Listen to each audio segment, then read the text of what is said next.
Hi, I'm Ed. I guess it's time for formal introduction. I got into fish because I like plants, and I started growing aquatic plants. Thought I should put something moving in the tanks. I study plants. It's my field of research. I like them. I know a bit about them. I do all dirt bottom tanks. I pump CO2. I do highlight. The whole 9 yards, and this is my fish room. It's got most of my larger tanks. I have at least 6 tanks in the house. This is my garage. Yeah, here they are. I've got the 40-gallon breeder. It's planted, as you can see. Occupants are 4 bumblebee gobies. I've got, I don't know, maybe a dozen fancy zebradanios and some common zebradanios, 3 galaxy rasboras or celestial pearldanios, whatever you want to call them, a couple ember tetras, Odessa barbs, 6 of them, 3 cherry barbs, a very large true Siamese algae eater, I think that's about it. My oldest tank, looking kind of dirty, haven't maintained it in a bit, but it's going. Fish are all happy. This is my new tank, which is why I've been ignoring that old one. It's full of tannins, just recently filled and planted. 100-gallon tank. It's got its own little overflow and all that stuff. Got a hood for it behind me. Not sure if I want to use it. Right now it's running around 300 watts of LEDs that I can control via this box down here. You know,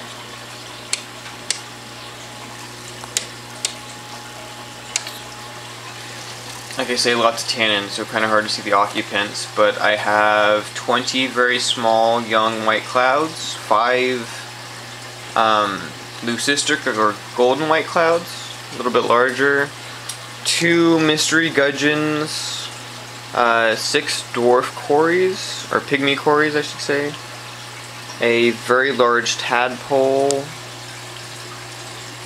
and 10 celestial pearldanias.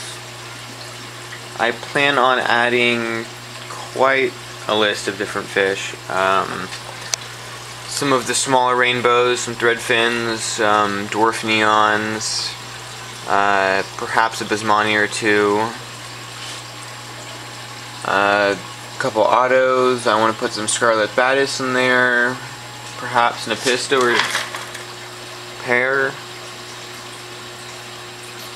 This area has been lightly planted with dwarf hairgrass, which will hopefully grow in.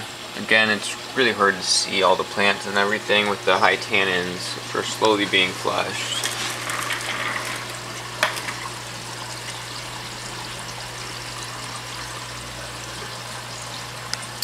I've planted this section up pretty heavily with a variety of different crypts. I've got some small swords in the back, which were kindly donated to me. Weren't looking too great, but hopefully they'll grow in. Some hygro, a few different random ferns.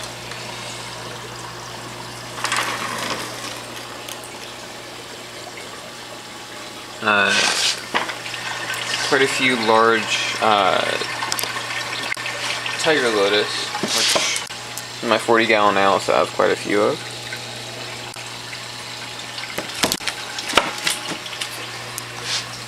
This tank connected to the other, so also high in tannins right now. Also lit with LEDs. Planted, but lowly planted.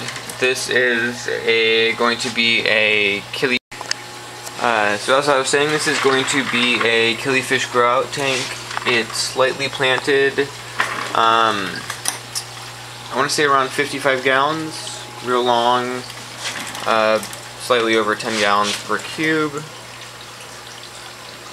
It's currently just got a pair of young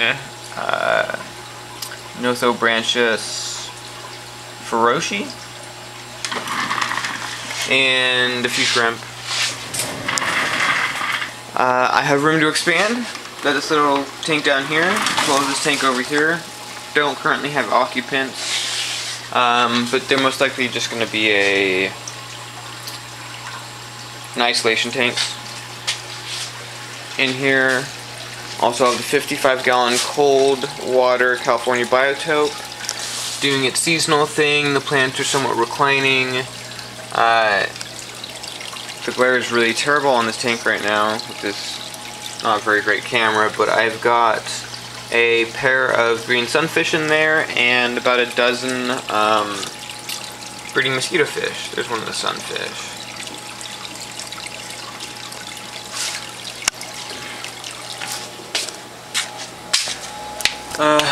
Another refuge tank, a bunch of plants. Small 3-gallon Pico. This is where I like to sit and watch my tank. It's a bit of a mess right now. Plumbing is hard plumbing. This is where I excavate water. Put this in here, out the garage door for water changes. Plumbed into the back. Plumbed into this guy's overflow. And down the back. I have not hooked up my 40-gallon yet, as I'm waiting to flush tannins, but I have a spot for that, and a DIY overflow, self-priming. My CO2 tank and regulator with 6 different needle valves, so I can pump to each tank separately. Here's a 40-gallon sump that they're all connected to. I've got an 800-watt heater in there that just flicked on, in combination with a separate 200-watt heater. Just one mostly to keep the temperature stable, and the other to quickly, for quick adjustments, essentially. For water changes, I shut off this valve down here, fill up the 40-gallon to the top, flush it out, fill it up again, and just flush it out the garage door. So this is my messy garage fish room.